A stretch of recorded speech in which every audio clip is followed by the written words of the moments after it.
Всем привет! Сегодня я поделюсь рецептом очень необычного, вкусного, нежного бисквита на сливках. Я бы назвала этот бисквит хлопковым бисквитом, так как у него структура очень нежная, воздушная.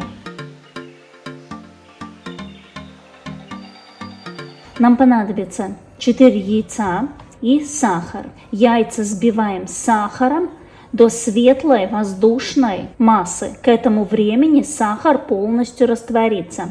Потом на низких оборотах взбиваем яйца и вводим сливки. Просто объединяем. Отмеряем муку, кукурузный крахмал и разрыхлитель. Просеиваем в яичную смесь. Добавляем какой-нибудь ароматизатор. Классический это будет ваниль, но также можно добавить лимонную цедру, апельсиновую цедру, корицу, растворимое кофе и так далее. Яичную смесь с сухой смесью я тоже перемешала миксером на низких оборотах. Получается довольно жидкое тесто, как на блинчике, можно сказать, консистенция. Так и должно быть. Я буду использовать разные формы для выпекания, так и в дальнейшем буду использовать для разных тортов. Слой теста я наливала не особо высокий. Выпекаем 170 градусов до такой румяной золотистой корочки. Готовность проверяем сухой палочкой. Выпекается бисквит примерно 30-40 минут. Конечно, это зависит от высоты вашего бисквита, от формы. Готовый бисквит получается довольно такой золотистый. Достала из духовки, буквально через 5 минут прохожусь ножом. Снимаю кольцо, снимаю фольгу и, не дожидаясь, пока бисквит остынет, я разрезаю нежный, воздушный. У него совсем нету вот эти поры, так как он получается как хлопковый такой бисквит. Поры настолько нежные насчет добавления крахмала.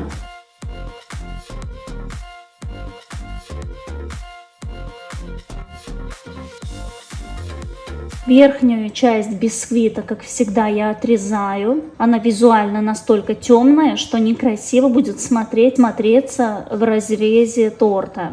Посмотрите, насколько нежная структура у бисквита. Очень ароматный. Бисквит сам по себе не сухой. Совсем немного он требует пропитки для того, чтобы бисквит хорошо сцепился с кремом.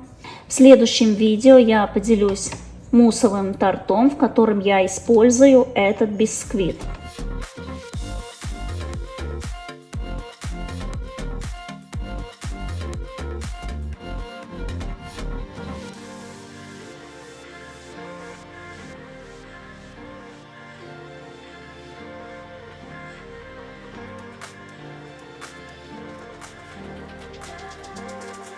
Если вам понравилось видео, ставьте лайк, подписывайтесь, комментируйте.